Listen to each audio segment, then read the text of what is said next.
Čo hádžeš do mňa ten kameň? Čo by som nemohol? Kto do teba kameňom, ty doňho chlebom. Kúpte si pravdu, najnovšie vydanie. Kúpte si pravdu, najnovšie vydanie. Kúpte si pravdu. Daj jednu pravdu. Nech sa ti páči. Ďakujem. Daj aj mne jednu pravdu. Už nemáme, pravda je len jedna. Pravda je len jedna. Ďakujem, pán doktor. Ďalší, prosím.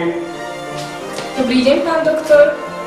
Nech sa páči, sadnite si a povedzte mi, čo vás trápi. Pán doktor, bolí ma srdce. Asi na ňom niečo mám. No zdá sa, že je to vážne. Otvorte ústa a vypraste jazyk. Pozriem sa vám na to. A prečo? A to ma nepošlete ani na EKG? Viete, čo na srdci, to na jazyku.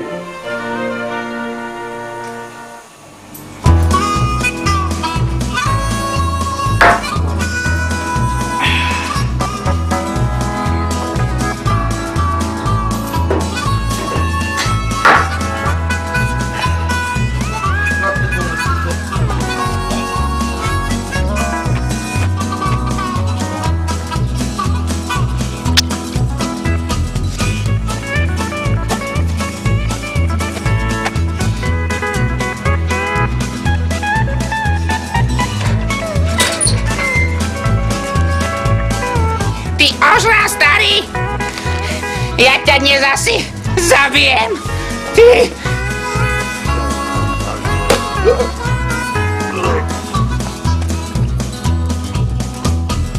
Čo môžeš urobiť dnes, neodkladaj na zajtra. Dostávame od vás mnoho dopisov, v ktorých sa nás pýtate, aké budú tohtoročné Vianoce.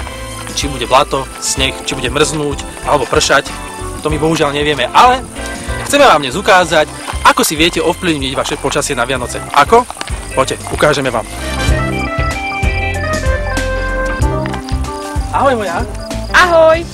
Ako sa voláš? Katka. Á, to je náhoda, takže toto je Katarína. Katka, môžeš pre nás niečo urobiť?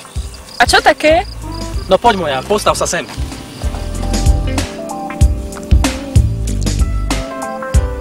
Ako vidíte, Katarína stojí na tomto blate. A pre vás to znamená, že sa môžete tešiť na krásne biele Vianoce. Veď ako sa hovorí, Katarína na blate, Vianoce na ľade.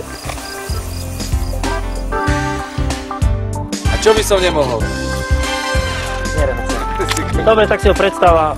Neviem, asi Dobre, vypása, dobre. Či bude sneh, blato. Veľa sa vyšla. Ahoj. Dobre. Nie si to. Ale tak už aj táto voda je teraz len blatová. No.